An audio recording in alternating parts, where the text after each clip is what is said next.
Wa bassara man ahabbahu fazahhadahum fi hadhihi ad-dar fajtahadu fi mardatih. Coba lihat uslubnya dahsyat sekali. Ini maqam murad semua. Muradin, ini kan tadi murad ya? Murad. Murad itu bukan dia lagi yang beriradah. Dia bergerak dalam iradahnya Allah. Dia tidak mandang iradah dia lagi. Karena dia tidak menganggap dia yang berkehendak. Contoh gampangnya gini. Ketika kita sholat, apakah kita yang ruku sujud atau kita digerakkan ruku sujud?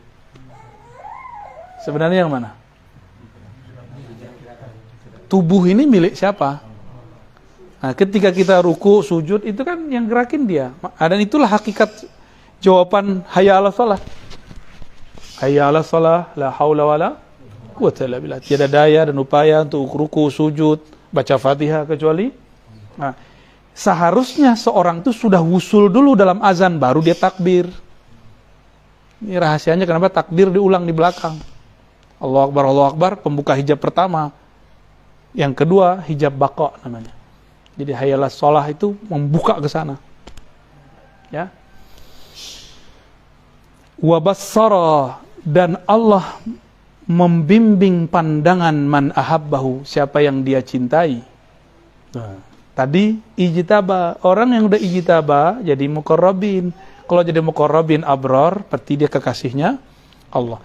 Dan Allah akan membimbing kekasih-kekasihnya.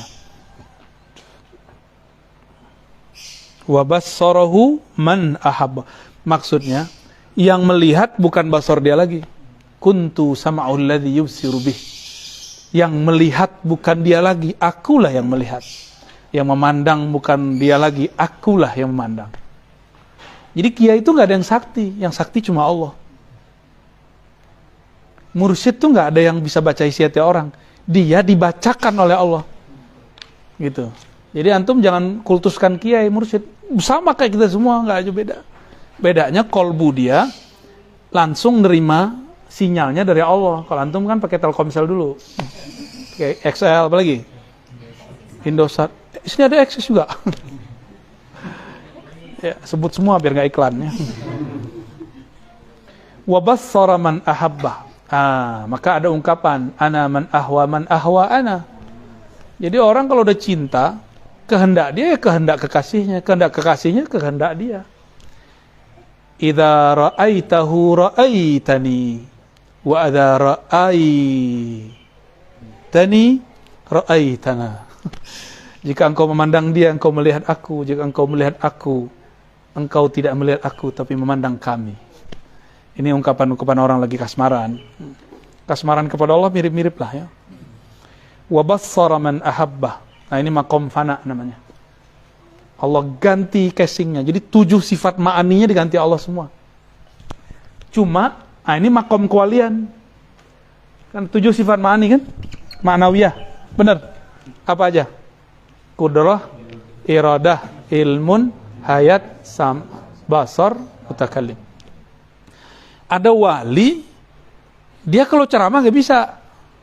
Berarti dia gak sampai di fana mutakallim. Kalam dia belum fana.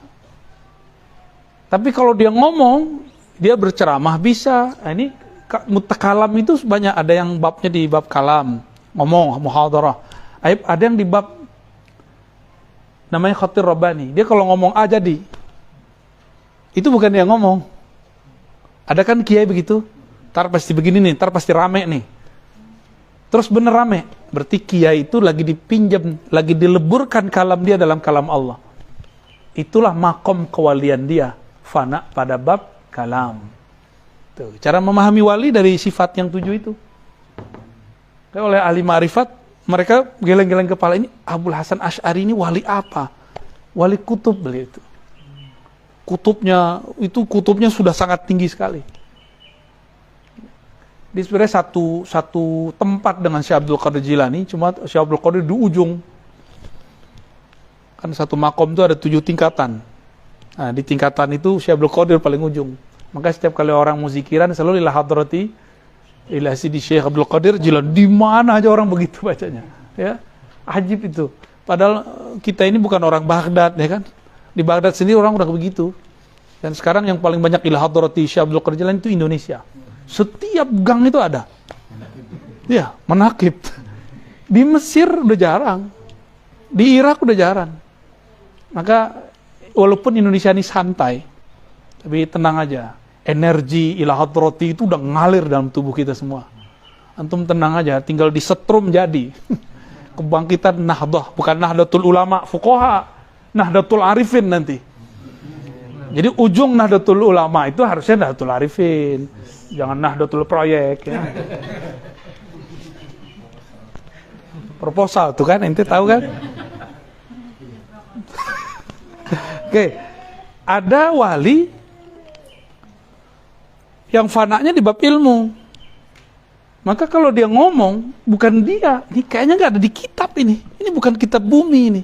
Kok dia bisa ngomong ini ya?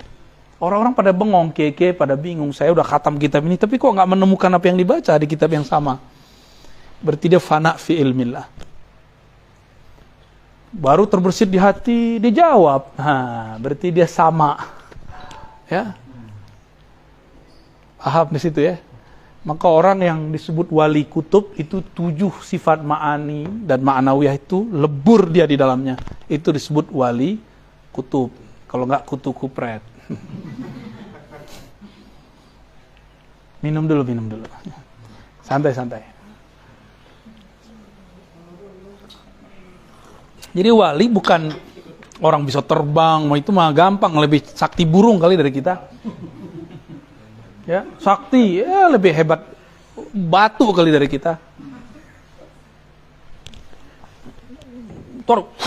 Terbang semua. Lah ya salam. Kalau kayak gitu mending pakai meriam aja, mati langsung. Bukan itu yang disebut wali. Itu bagi wali bisa. Kalau Allah lagi takdirkan dia begitu, dia bisa ngambil jatah. Itu namanya fasilitas. Diizinkan, tapi nggak boleh sering-sering. Ya, kalau sering-sering nanti rusak sunatullah, kan sunatullah nggak boleh rusak. Wali itu nggak boleh sering-sering menunjukkan khariqul adah. Kan khariqul adah ini kan kejadian hukum Allah yang terjadi ada yaudu, berulang-ulang. Maka wali nggak boleh jajan tiap hari. Antum kan maunya jajan mulu, ya maunya kesaktian, sakti mulu. Akhirnya yang turun bukan kekuatan ulwi dari langit, yang turun dari sufli. Cuma dia bawa jaket palsu, jaket langit, padahal dari langitan. Dikira itu malaikat, padahal khadam jinni. Gitu. Terlalu ngeyel gitu. Pengen terjadi sebelum saatnya. Jadi kenapa terjadi ada penyimpangan dalam jalan spiritual? Karena orang menghendaki keajaiban sebelum masanya. Nggak sabar dia. Kalau orang tarekat kan sabar, tenang, zikir satu-satu, ntar ganti lagi kurikulumnya, ganti lagi. Jadi telaten dikit-dikit. Kalau mau belajar sakti kan enggak, pakai jalur kegelapan, zulumat. Jalur pintas semua itu. Jalur pintas itu 2, ada jalur nur, ada jalur nar. Antum mau pilih yang mana? Kalau nur ada 2 lagi, ada taat, ada ma'rifat. Yang cepat itu namanya ma'rifat. Ma'rifatullah. Dari tadi zikir nih, pasti 10 menit udah kesemutan. Tapi dari tadi belum kesemutan kan? Tuh, energi ma'rifat. Ya. Energi ma'rifat begitu. Ngantuk-ngantuk kan? Jam ini kan udah ngantuk ini. Tapi kalau ruhnya lagi hidup, kalah badannya. Ini coba orang-orang ini belum tidur, paling 1 jam tidur, teman-teman saya ini. Wajah-wajah PA ini. Ya. Tapi mereka asik dengan ma'rifat. Sudah mulai asik. Karena udah gak mandang fisik gurunya. Udah mandang di belakang itu, kira-kira begitu. Ya. Jadi kalau mau kenal wali, tapi ini versi dulu ya. Ntar kutub akhir zaman, itu lebih dari 7 sifat. Nanti masuk lagi ke bab zat namanya. Jadi wali kutub di akhir zaman lebur ma'rifatnya, bukan lagi dalam ma'rifatus sifat ma'ani ma'nawiyah, tapi dia sudah masuk ke ma'rifat zatiyah. Nanti sabar ya. Itu kan ini baru dibuka ini.